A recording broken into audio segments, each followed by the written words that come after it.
आज करेंगे डेक्कन डेक्कन किंगडम्स कि साउथ इंडिया में क्या क्या हो रहा था उस टाइम पे। Deccan and south India.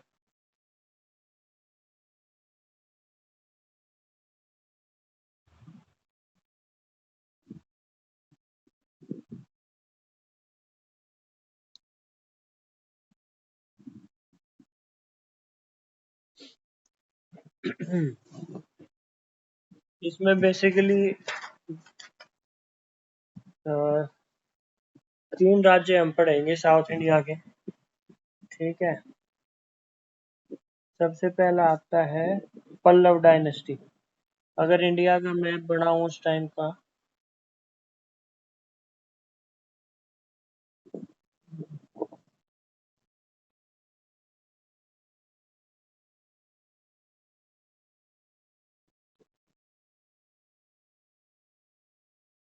थोड़ा सा कमजोर हो गया भारत हमारा। ये एरिया और ज्यादातर ये एरिया। ठीक है। तो ये है पल्लव। ठीक, ये है पांड्या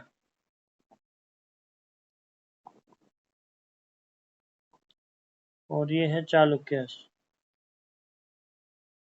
चालुक्यास। इनकी कैपिटल वतापी।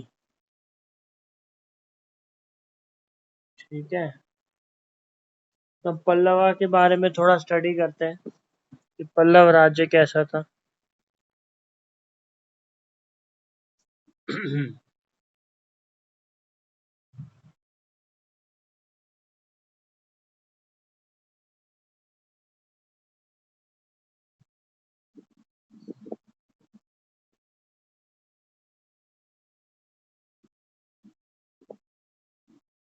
275 से 897 एडी या सीई। ठीक है। हमने इससे पहले सतवाहनास पढ़े थे। सतवाहनास। सतवाहनास के बाद आए इक्ष्वाकुस। इक्ष्वाकुस। और इक्ष्वाकुस के बाद आए पल्लवा। क्योंकि हिस्ट्री में ज्यादातर हम स्ट्रॉन्ग किंगडम्स के बारे में पढ़ते हैं, तो इसको थोड़ी देर के लिए इग्नोर कर देते हैं। ठीक है। इनकी कैपिटल कांचीपुरम थी। पल्लव की कैपिटल क्या थी? कांचीपुरम।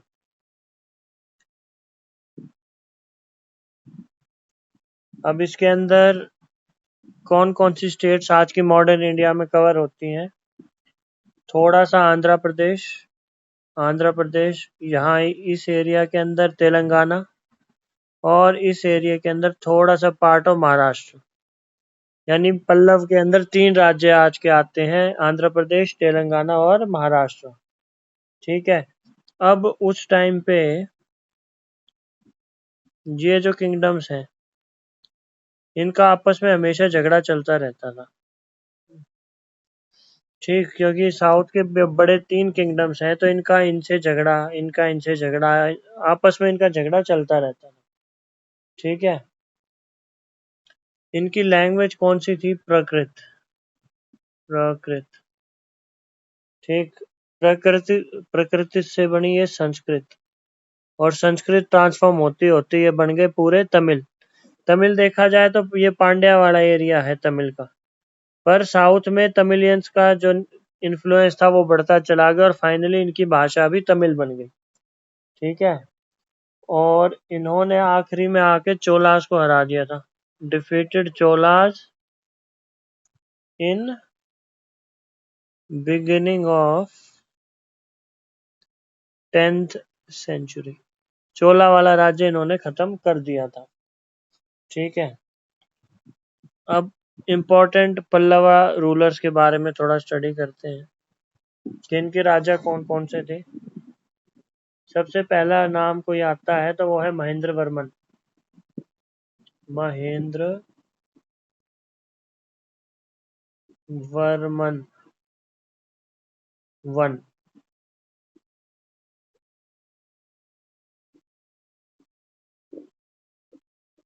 ये 600 से 630 एडी तक रहा है बंदा। इन्होंने पुलकेशिन, ये नाम पहले भी आ चुका है हमारे सामने। कोई बताएगा ये कौन सा राजा था? पुल पुलाकेशिन टू, ये कौन सा राजा है? प्रेरणा।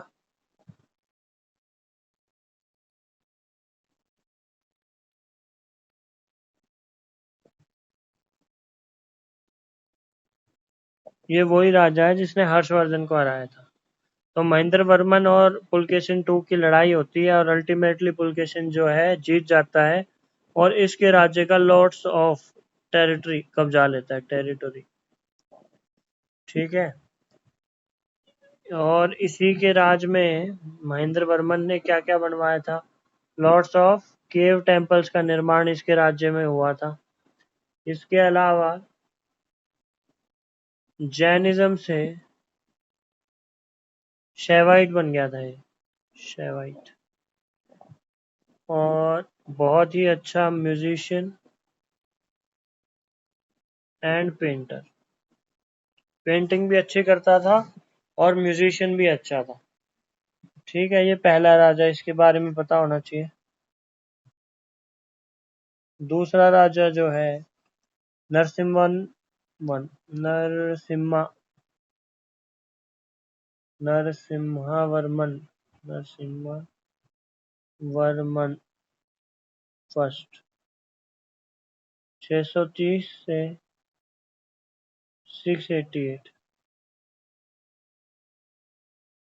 इस बंदे ने, ये एक बहुत अच्छा रेसलर था, ग्रेट रेसलर। इसका एक नाम ममला भी था, ममला। ठीक है, इसका रेसलर और ये जो है सिनोनियम्स है इनकी भाषा के अंदर। इसने एक राज्य का निर्माण किया था जिसका नाम था ममलापुरम, ममलापुरम। ठीक है, या फिर आज का महाबलीपुरम, महाबलीपुरम।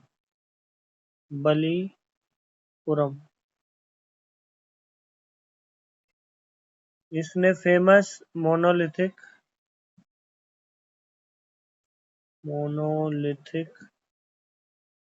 रथ टेम्पल्स बनवाए थे। ठीक है, और जो सबसे फेमस है वो पंच पांडव रथ।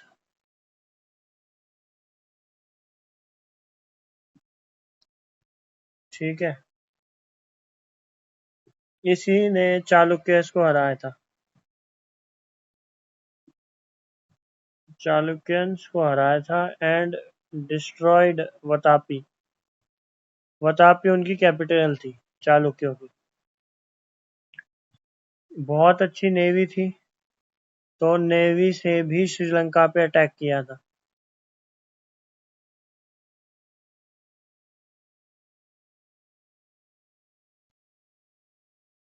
ठीक है, और इसी के राज में ह्यूंग सांग साउथ इंडिया आया था। ठीक है, ह्यूंग सांग visited Kanchi during his period. आज के दिन जो ये मोनोलिथिक रथ टेम्पल्स हैं, यूनेस्को की साइट है। ये फिर इम्पोर्टेंट इसलिए बन जाता है क्योंकि क्वेश्चन आएगा UNESCO site of monolithic Rath temples were built by which king, तो नरसिम्हन वन। ठीक है, कौन सा रूरल था? पल्लव रूलर था ये।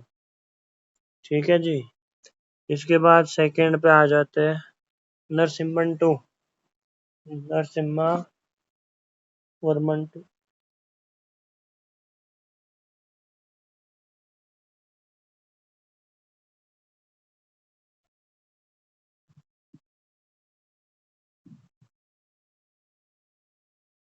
नरसिम्हा वर्मन सेकंड, बहुत फेमस शोर टेम्पल, इसकी स्पेलिंग अच्छे से लिखते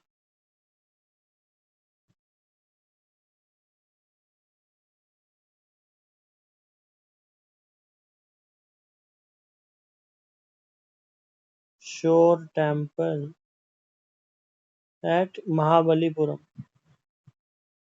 महाबलीपुरम, ठीक है। इसी ने फेमस कैलाश टेम्पल, कैलाशनाथ या कैलाश टेम्पल एट कांचीपुरम।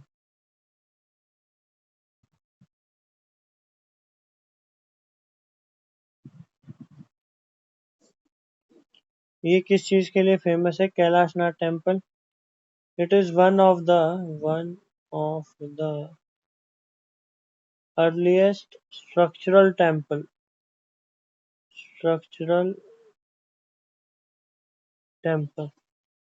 ठीक है, अब स्ट्रक्चरल टेम्पल क्या होता है?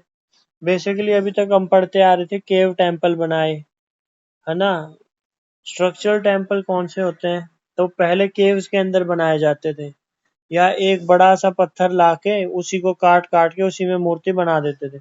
स्ट्रक्चरल टेम्पल होते हैं प्रॉपर टेम्पल जो आजकल हमें दिखाई देते हैं, कि भाई एक इतना चौड़ा बेस, उसके ऊपर ऐसा, फिर ऐसा, फिर ऐसा ऐसा करके एक लंबा सा टेम्पल जो आजकल दिखाई देते हैं, जिनकी शेप फिर ऐसे साउथ इंडिया में नजर आती है।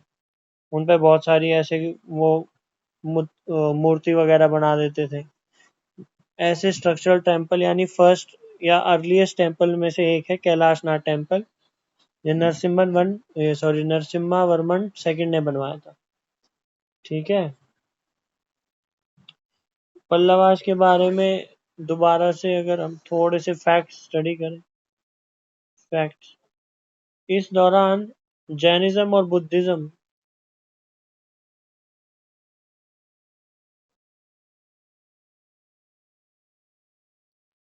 का फॉल चल रहा था, या मैं कह सकता हूँ डिक्लाइनिंग, और शैविज्म और वैष्णविज्म का ग्रोथ। दोबारा से वही कल्चर आता जा रहा था, ठीक है। केव टेम्पल्स से मोनोलिथिक स्ट्रक्चर्स, और मोनोलिथिक से स्ट्रक्चरल टेम्पल्स बनने लगे। ये उस टाइम की डेवलपमेंट्स है, ठीक है। जैसे कहा जाता है कि गुप्ताज के पीरियड को गोल्डन एरा ऑफ हिंदुइज्म कहा जाता है नॉर्थ इंडिया के अंदर। तो पल्लवास का पीरियड साउथ के अंदर is the golden period for Hinduism. ये चीज याद रखना, ठीक है। और इन्हीं के राज में द्राविडियन टेम्पल आर्किटेक्चर एस्टेब्लिश हुआ था। इस टाइप के जो डिजाइन थे पल्लव के राज्य में स्थापित होने लगे। क्या ये चीज समझ में आ रही है भाई? आगे बढ़े पल्लवास के बारे में, आगे समझ में। प्रेरणा और प्रिया, ओके। अब पढ़ेंगे वतापी, चालुक्यस ऑफ वतापी।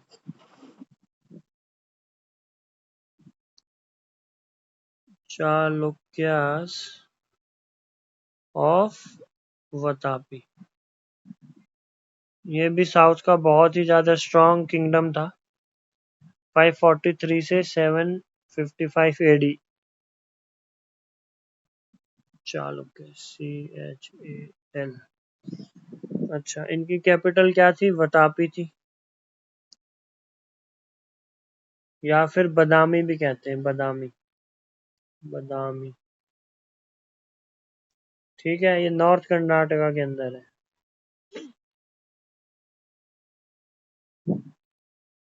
फाउंडर कौन था? Pulakeshin one. Pulakeshin one was the founder of Chalukya, ठीक है। अब चालुक्य का राज्य कहाँ से, मतलब अगर इनके हम पूर्वज देखें तो कौन कौन आए थे? सतवाहन, सतवाहनास, सतवाहनास के बाद आए वकटक, और इनके बाद आते हैं चालुक्य, ठीक है। अच्छा, क्योंकि राज्य बहुत बड़ा हो चुका था इनका, और अगर एफिशिएंट रूलर ना आए तो वो किंगडम डिवाइड हो जाता है छोटे छोटे हिस्सों में। ये चालुक्य के साथ भी हुआ है और ये दो हिस्सों में डिवाइड हो गए। ठीक है। वेस्टर्न पार्ट को कहा गया वेस्टर्न पार्ट को कहा गया चालुक्याज ऑफ चा चालुक्याज ऑफ कल्याणी। ठीक है। और ईस्टर्न को कहा गया चालुक्याज ऑफ वेंगी, VENGI। ठीक है। पॉलिटिकल इनकी पावर वीक हुई और ये दो हिस्सों में डिवाइड हो गए, कल्याणी और वेंगी। ठीक है। अब पुलकेशिन सेकंड आता है। पुलकेशिन सेकंड, ये इनका सबसे इम्पोर्टेंट रूलर था। इसने हर्षवर्धन को भी हराया था। पल्लवास के साथ भी इनका युद्ध रहता था। ठीक है। एक मिनट।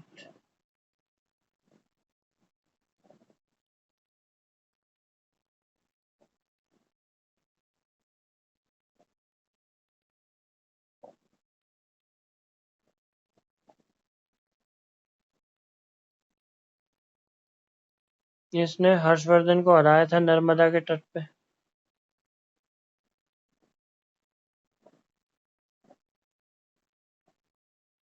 ठीक है।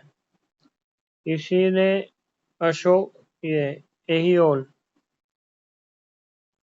इंस्क्रिप्शन लिखवाई थी। ठीक। और उस पे जो टेक्स्ट था वो किसने लिखा था? रवि कीर्ति। इसका कोर्ट पोएट था वो।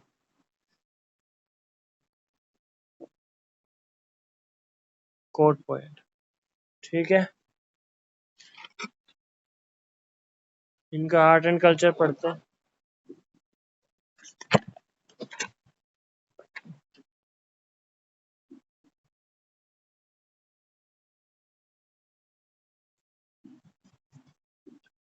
देखो इनके टाइम पे वेसार वेसार ऑफ आर्किटेक्चर जो है ग्रोथ में आया। अब ये है क्या? बेसिकली तीन टाइप के आर्किटेक्चर हमने पढ़े हैं। अच्छा एक minute. Vesara style of temples architecture, और ये कहाँ कहाँ देखने को मिलता है पहले ये बता देता हूँ। एयोल, बदामी। ठीक है। और पदड़कल। उसके अलावा केव टेम्पल आर्किटेक्चर कहाँ देखने को मिलता है? अजंता और एलोरा। अजंता एंड एलोरा। तो अजंता और एलोरा की गुफाएं किन के राज्य में बनी थी? चालुक्य। और cave paintings?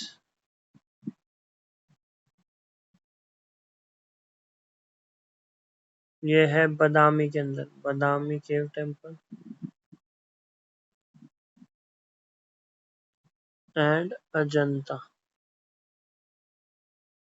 AJANTA Ajanta caves.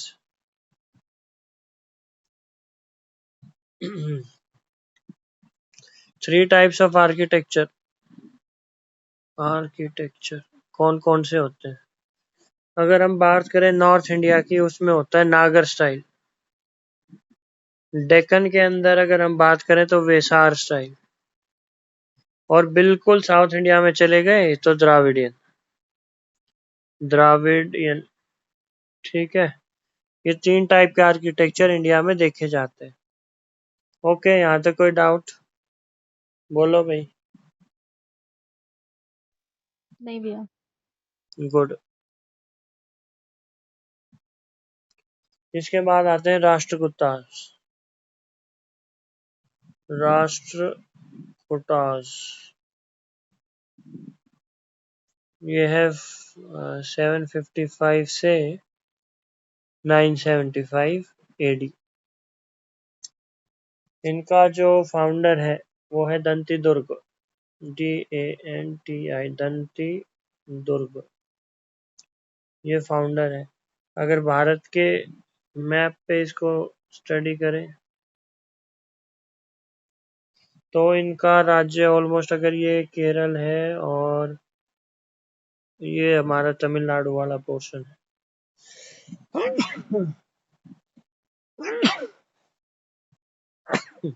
Sorry. तो ऑलमोस्ट ये इतना राज्य इन्हीं का है।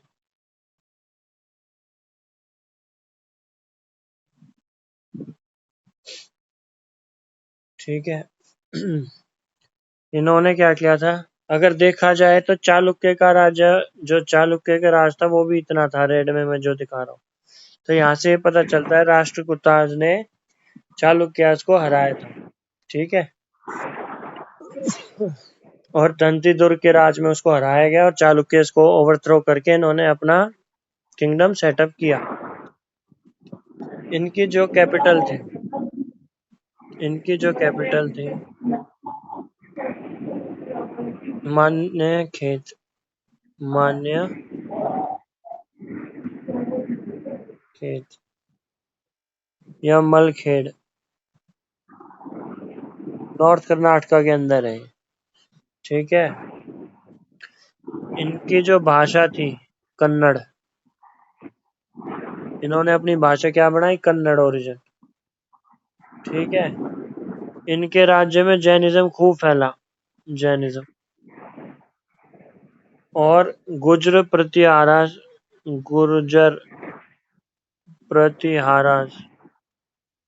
और पाल, अगर अब मैं इनको मैप पे दिखाऊं तुम्हें तो गुर्जर प्रतिहारास गुजरात का और राजस्थान का एरिया है, और जो पाल वंश है वो वेस्ट बंगाल का है। तो इनका झगड़ा इनसे चलता रहता था। ठीक। तो इनके फ्यूडेटरीज ये दो थे, इनके साथ इनका हमेशा झगड़ा रहता था। अब इनके राज में जो किंग्स आए फेमस, उनके बारे में स्टडी करते हैं। कृष्णवन,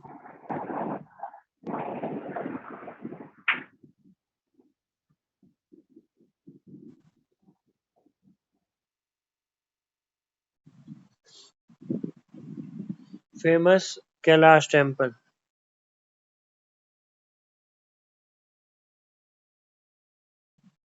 कैलाशा टेम्पल एलोरा की गुफाओं के अंदर है ये। लार्ज कट रॉक कट है, large rock cut temple at Ellora. Basically इसमें क्या किया गया है, पहाड़ को, अगर मान लो ये पहाड़ है, इसको ऊपर से काटते काटते नीचे तक लेके गए हैं और फाइनली एक मंदिर की शेप में इसको निर्माण किया है। ठीक है, ये इसीलिए फेमस है।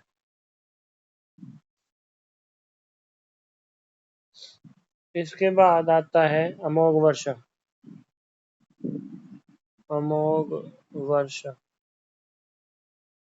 ये बहुत बड़ा फॉलोवर था ऑफ जैनिज्म, अमोघ वर्षा। इसने एक बुक लिखी थी, कवि राजमार्ग, कवि राजमार्ग।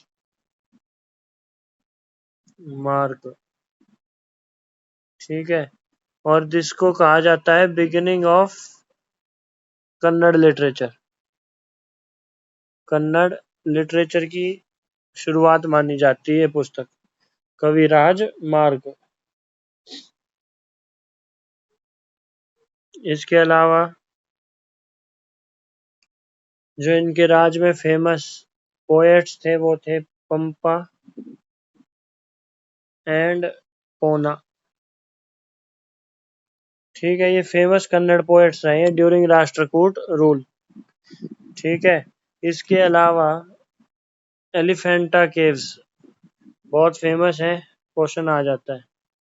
एलिफेंटा केव्स किसने निर्माण करवाया इनका, राष्ट्रकूटा ने। ठीक है। ये हो गया तुम्हारा राष्ट्रकूटा। इसके बाद आता है चोल्स, आखिरी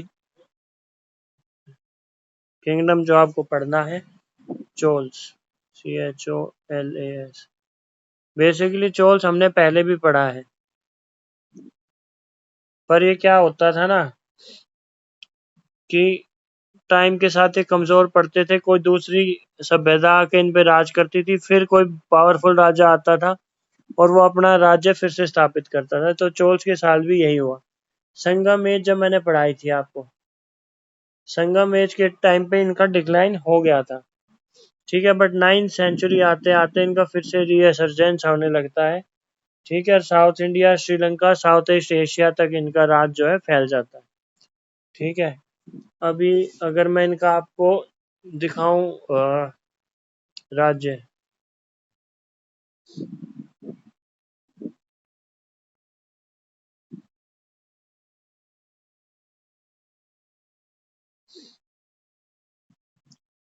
और यहाँ पे अगर चोल का हम देखें हिसाब किताब, तो चोल ने सारा कब्जा लिया था। और रेड से अगर मैं मार्क करूं,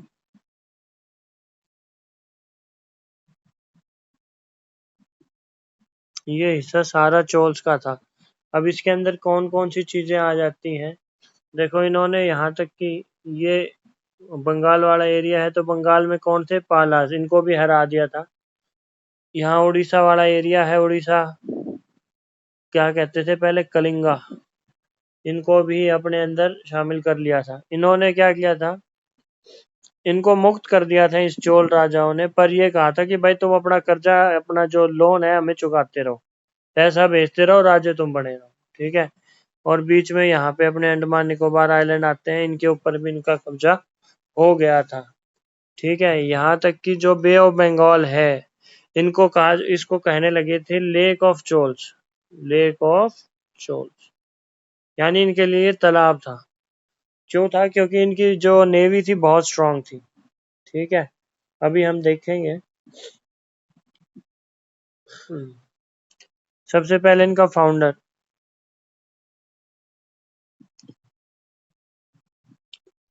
विजयला, ये इसका फाउंडर रहा है चोल वंश का, ठीक है। इनकी कैपिटल क्या थी, तंजौर, और इसी राज्य ने भी built Durga temple at Tanjore, ठीक है भाई, इसी ने दुर्गा टेम्पल का निर्माण करवाया था।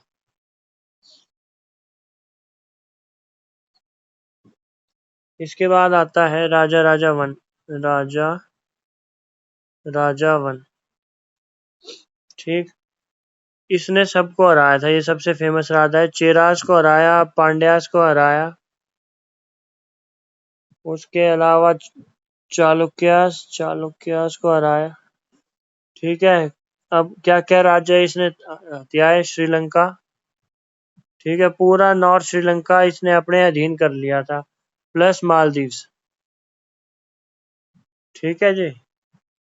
और इसने बृहदेश्वर टेम्पल, या फिर राजा राजेश्वरा, या फिर बृहदेश्वर बृहदेश्वर टेम्पल,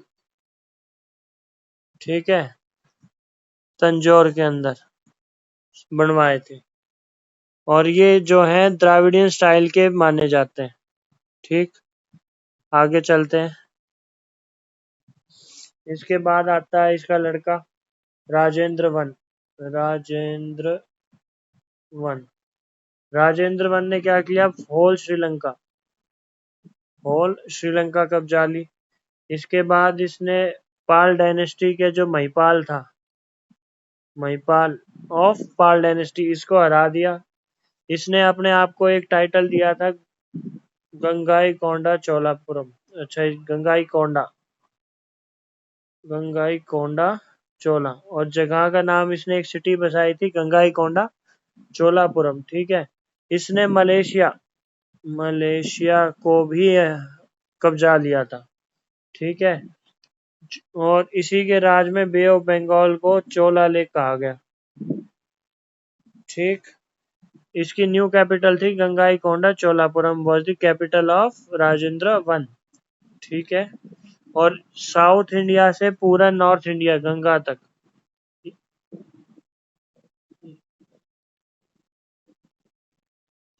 ये इसका अर्थ क्या हुआ?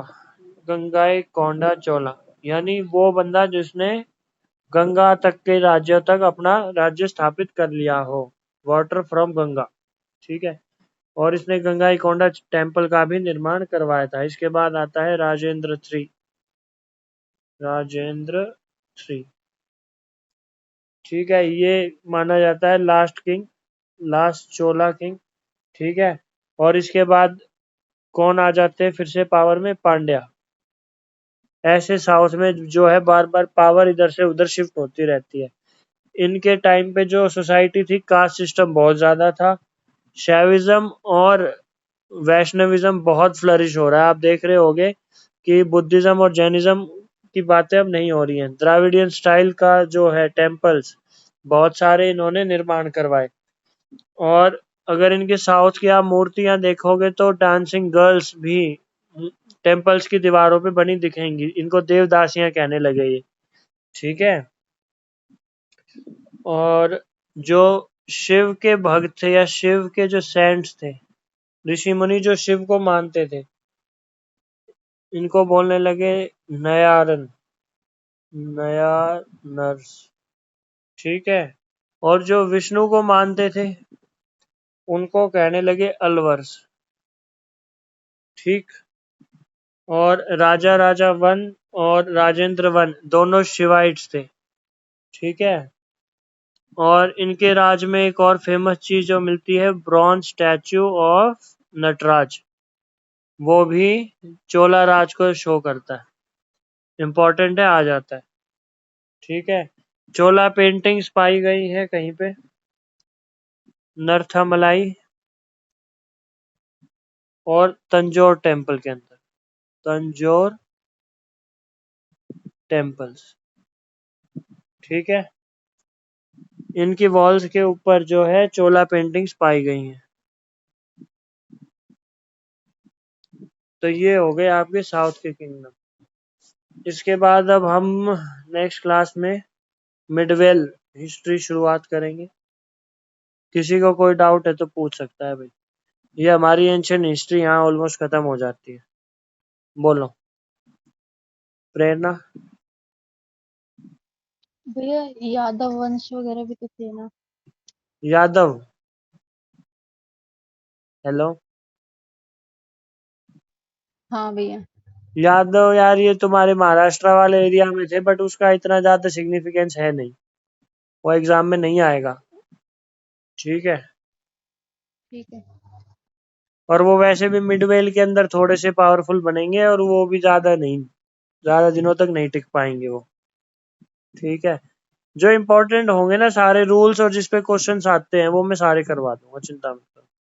ठीक है। प्लस में जो भी आप एक बुक ठीक फॉलो है। कर रहे हो उसको जरूर पढ़ते रहो। ठीक है। उससे तुम्हें रिवाइज करने में आसानी रहेगी, प्लस में ब्रशिंग उससे नॉलेज की अच्छी हो जाएगी। ठीक। नेक्स्ट क्लास में मिलते हैं। ओके जी, एनी डाउट्स? ठीक है। बाय। नहीं भैया। बाय। Okay bye.